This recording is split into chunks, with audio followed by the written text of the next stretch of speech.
Good afternoon, ladies and gentlemen of YouTube. Your resident Darth Despondos at your service.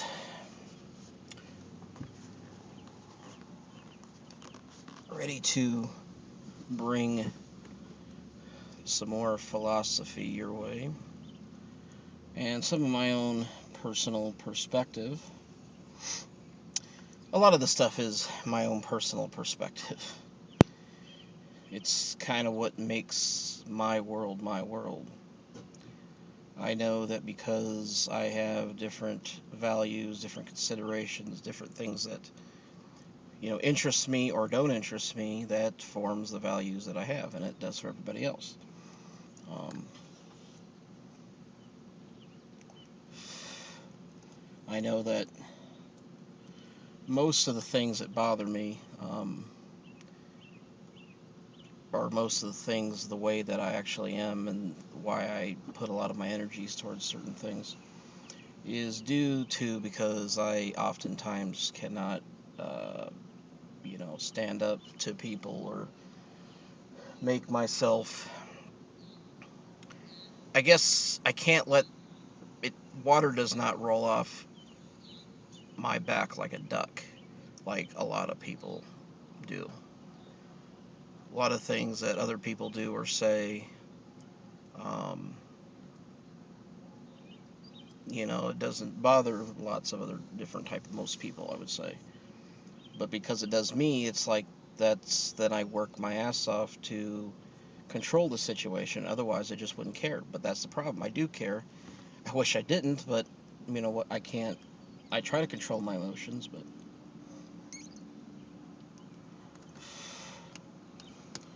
well, what I want to talk about today in particular, um, I want to talk about Harold Camping and his rapture scare predictions.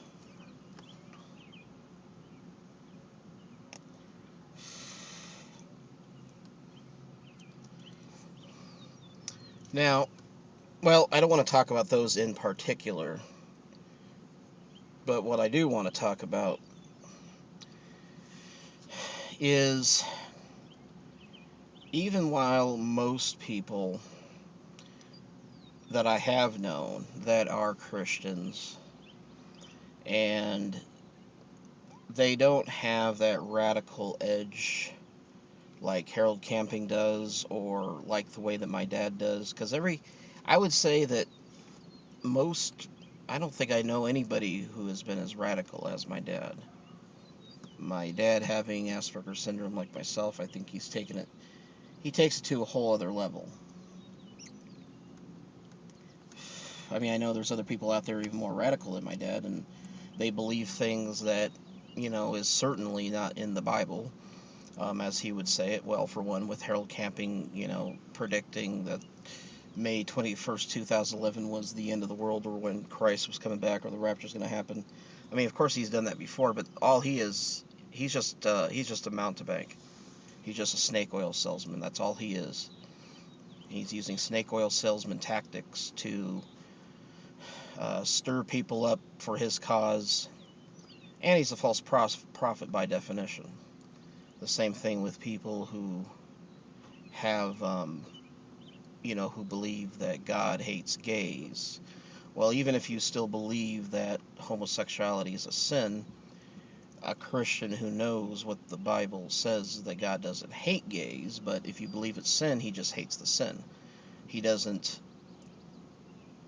He does not hate. Um, that at least, that at least most people don't do that. Most Christians don't do that.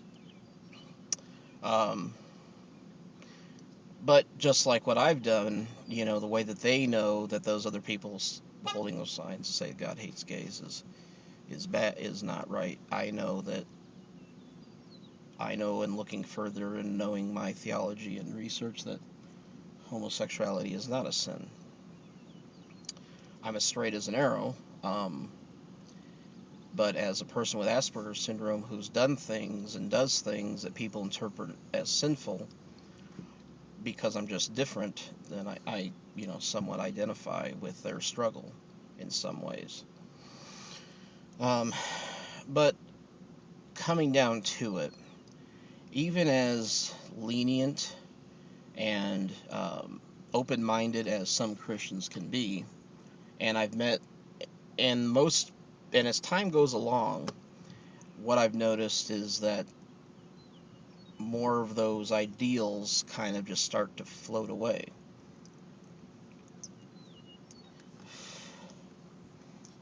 But if you are a person of faith, if you are a person who is a Christian, mainly Christian, I'll use Christian only because I don't know much about other, religions as far as the way that they practice. I mean, I know some things like about Muslims, and I do know some Muslims, and they're just as nice and just as law-abiding as anybody else I know. Um, to say that they're as radical as any Talibanist or, jihadist terrorist, that's like saying, that a lot of Christians would be reverting back to the Crusades or the Spanish Inquisition or becoming somebody like David Koresh. It's just not in our culture. Of course, that potential is there because it's more prominent in our day and age with uh, more radical Muslim faiths. But then there's also sects of Christians in other parts of the world that are almost that way too, but not in America. It's more regional. Um, but mainly, if they are a person of faith, if they have that attribute, um, as as open-minded as they can be, and as more open-minded as Christians have become over time,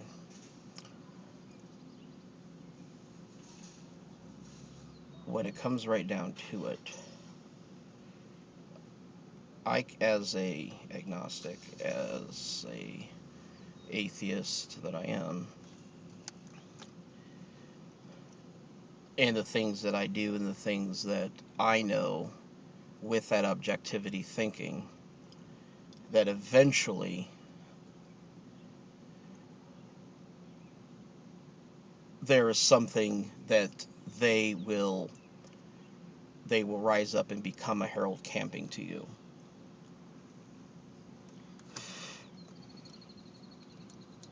Eventually, it's inevitable because they will hold on to it because they are a person of faith. Somewhere down the line, that faith, they subscribe to something that they've been told rather than thinking about it on their own and deciding for themselves, which they don't do because they have that faith. They may not be as radical as my dad, but eventually they do, and it's already happened. One prime example: a friend of mine who, and I know he's been a Christian, but he's been, very, very open-minded, and I kind of ran into that roadblock, thinking, oh, that he's different, they're different than my dad. But when you eventually find that one thing that they won't budge on, then they're no worse than my dad, in my opinion. Ultimately, um, one apple does spoil the bunch, or I mean, one bad apple spoils the bunch.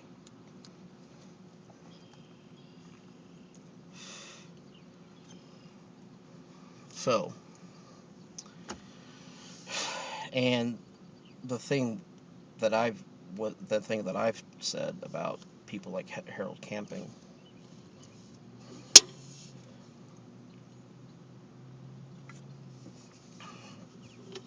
is that just like how he is a false prophet, the way that he is. The only way to not be a false prophet is to not substitute faith for truth.